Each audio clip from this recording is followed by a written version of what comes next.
Press conference busy हूँ तो बस एक मिनट छोड़ देना।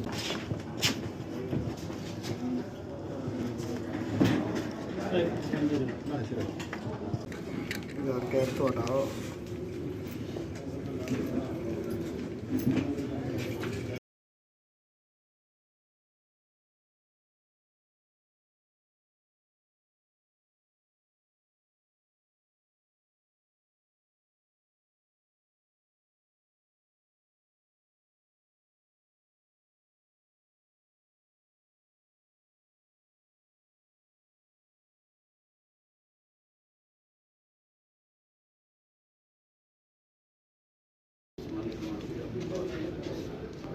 जमान यासीन आप SHO में परफॉर्म कर चुके हैं।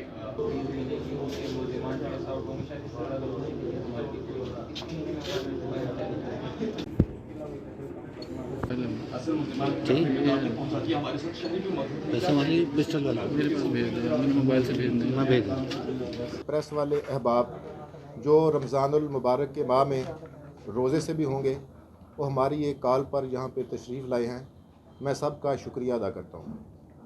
और दूसरी, आज की प्रेस कॉन्फ्रेंस जो है, इसमें 3 अहम काम जो थाना सदर पुलिस ने किए हैं उसको हम उजागर करना चाहते हैं, ताकि जहाँ पे पुलिस के ख़िलाफ़ तनकीद की जाती है वहाँ पे उनके जो अच्छे काम हैं उनको भी सामने लाया जा सके। इसमें सबसे पहले मोटरसाइकिल चोर गैंग एक हमने ट्रेस किया है और उससे 10 मोटरसाइकिल अल्हम्दुलिल्लाह बरामद किए हैं, जो कि अभी हम मुद्दईयान के हवाले करेंगे। इसके अलावा एक सरका बिल जबर और डकैती की गैंग ट्रेस किया है, उसको गिरफ़्तार किया है और उनसे तकरीबन 15 लाख रुपए की रिकवरी किया है, जो अभी हम मुद्दईयान के हवाले करेंगे।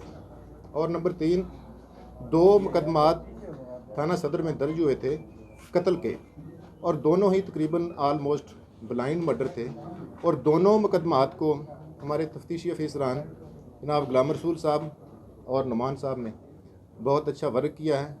मुलजमान को ट्रेस किया, ब्लाइंड मर्डर को ट्रेस किया, मुलजमान को गिरफ़्तार किया, उनसे आला कत्ल जो बरामद किया, और मुलजमान अभी फिज़िकल रिमांड पे हैं।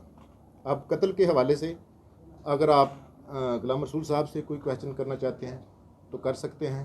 आपको पता है कि बड़ा ये मशहूर एक इधर है हुआ जिसमें डॉक्टर यासीन साहब को इन्वॉल्व किया गया था, उसकी तफ्तीश जनाब गुलाम रसूल साहब ने की थी। और ज़ैनब बीबी ने खुद ही अपने खामद को कत्ल किया अपने बेटों के साथ मिलकर, और मुकदमा अपने मुखालफिन पे दर्ज करवाया। और वो जो दौरान तफ्तीश ये बात सामने आई कि उन भाइयों ने और उनकी वालदा ने मिलकर अपने जो है बुज़ुर्ग को है जो कत्ल किया है, उसकी तफ्तीश जनाब नुमान यासीन साहब। इनसे अगर आप इस बारे में कोई मज़ीद क्वेश्चन करना चाहते हैं या मुझसे करना चाहते हैं तो जी। मोटरसाइकिलों की बात है तो मोटरसाइकिल हमारे पास मौजूद हैं, और इसमें से मुद्दईयान ने जो है वो कोर्ट से बाकायदा सपुर्ददारी करवा ली है। वो आज मोटरसाइकिल हम उनके हवाले कर रहे हैं। और इसमें बाकिया जो सरका बिल जबर और डकैती के मुकदमात हैं, इनमें ये तकरीबन 15 लाख की रिकवरी है, इनकी भी सपुर्ददारी हो चुकी है, जो अभी आपके सामने हम जो मुद्दई मुकदमात हैं उनके हवाले करेंगे। आपने ब्रीफ के कत्ल का एक मुकदमा नंबर 161/21, ये इस तरह है कि इनके साथ कभी लिटिगेशन चली आ रही थी। उन्होंने जो मुद्दईया मुकदमा है ज़ैनब बीबी, उन्होंने अपने बेटों इजाज़ फ़हद और अपने भतीजे इमरान के साथ मिलकर अपने शोहर मोहम्मद सादिक को कत्ल किया और अपने मुखालफिन मोहम्मद यासीन वगैरह के ख़िलाफ़ जो है मुकदमा दर्ज करा है। पुलिस ने इंतहाई जदीद टेक्नोलॉजी का सहारा लेते हुए असल मुलज़िमान तक पहुँचे, जिसमें ये बात सामने आई कि ये कत्ल अज़ खुद मुद्दईया मुकदमा ने अपने दीगर बेटों और भतीजों के साथ मिलकर किया था, जो मुकदमे में हस्ब ज़ाब्ता गिरफ़्तार हुए। इसमें गवाहान ने अपना ये कत्ल करना तस्लीम किया और ये उनसे आला कत्ल जिससे उन्होंने मोहम्मद सादिक को कत्ल किया था वो बरामद हुआ। मुलज़िमान अब रिमांड जिस्मानी पर थाना के हवाले में मौजूद है।